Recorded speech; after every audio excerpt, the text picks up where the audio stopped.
Hello, welcome to my YouTube channel for northwoodspt.com. Today we're going to go over the forward reach exercise from my book, Disc Golf Handbook. Below you can find a link to my website, northwoodspt.com, where you can access Amazon to purchase an ebook or paperback version of the entire book. So again, today we're going to go over the forward reach. This is also called the single leg Romanian deadlift or single leg RDL.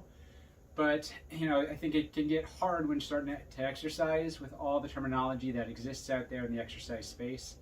So I call it forward reach, so hopefully it's a little bit easier to remember, a little bit more of an approachable exercise. Okay, today we're going to go over sort of the techniques of the exercise because it is a challenging one to really master and to do properly, as well as some variations that I mentioned in the book that I want to show you and give you some guidance to as well.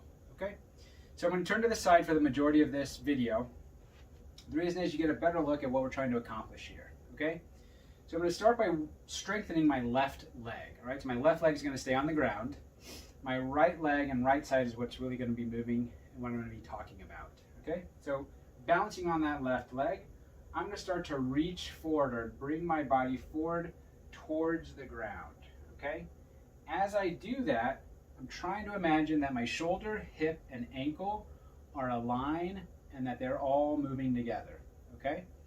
So as I go down, my heel is kicking towards the ceiling, and that's almost helping push my shoulders down.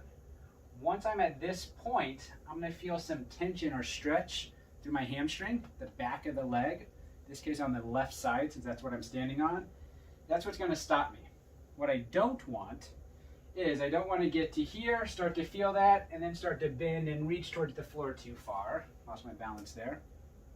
Also, what I don't want is as I'm going forward to not let my leg keep moving, but keep going here. That's not what we want either. We want that leg to keep driving up towards the ceiling as we tip forward. Okay, so let me show you a couple more here. On that left leg, nice and tall, tipping forward, letting that heel drive up, and then back down. Last thing I want to cue you on is your hips. As you're going forward, a lot of people want to start to open up through that hip. Okay, I'm going to use my wall here for balance just to show you. But they'll start to go forward and then they'll open that hip up, trying to get further. Okay, there's a lot of reasons why they may do that. But to really maximize the benefit of this exercise, you want to go with the amount of motion you have while doing it correctly. So doing it correctly is not opening up through that hip, but rather keeping the hips pointing down. I put my hands here to give you some guidance here.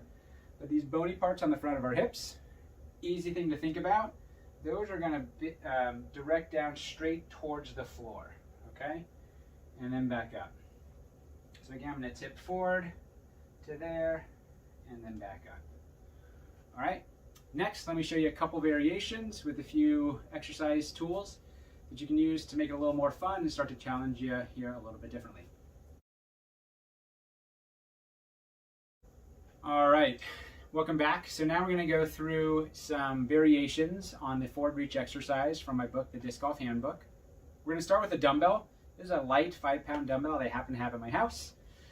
You can certainly use weights that increase from there. It's really not uncommon to be doing this at 15 or 20 pounds of weight in your hand.